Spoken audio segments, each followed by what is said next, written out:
প্রিয় দর্শক, আমরা অডিও কলের মাধ্যমে একজন আপুর সাথে যুক্ত হয়েছি। উনি আসলে কি বলতে চাই শুনবো। আসসালামু আলাইকুম। ওয়ালাইকুম আসসালাম। কি নাম আপু? নাম সোনিয়া। সোনিয়া আপু, কেন আসছেন এই প্রতিবেদন বা ভিডিওর সামনে? আসছি তো কষ্টর জন্য।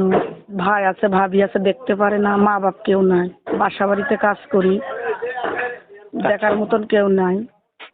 আচ্ছা, তো এখন কেন আসছেন?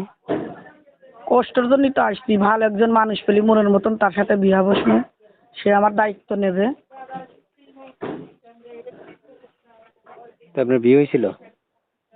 না, বিয়ে হয় নাই। বিয়ে করার টাকা লাগবে না, বিয়ে করার টাকা দেবে কি, খরচ খরচা দেবে কে? বাসা বাড়িতেই পর্যন্ত কাজ করতেছি। দেশের বাড়ি কোথায়? দেশের বাড়ি যশোর। যশোর? যশোর। ওখানেই থাকেন? হ্যাঁ, ওইখানেই থাকি। আচ্ছা আচ্ছা। যশোর বাসা বাড়িতে কাজ করি। তো আপু, শুনতে চাচ্ছি আপনার মনের মানুষটা কেমন বয়সী চাচ্ছেন? সে যে মনই হোক, সে আমার ভাড়াপনটা আনতে পারলে তাকেই মনের মানুষ বানাবো।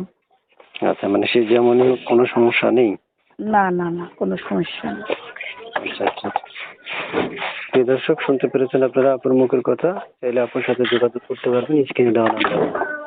ঠিক আছে আপু, তাহলে ভালো থাকেন। দর্শক ফোন দিলে আপনি যোগাযোগ করবেন, ঠিক আছে? আচ্ছা। আচ্ছা, ঠিক আছে আপু।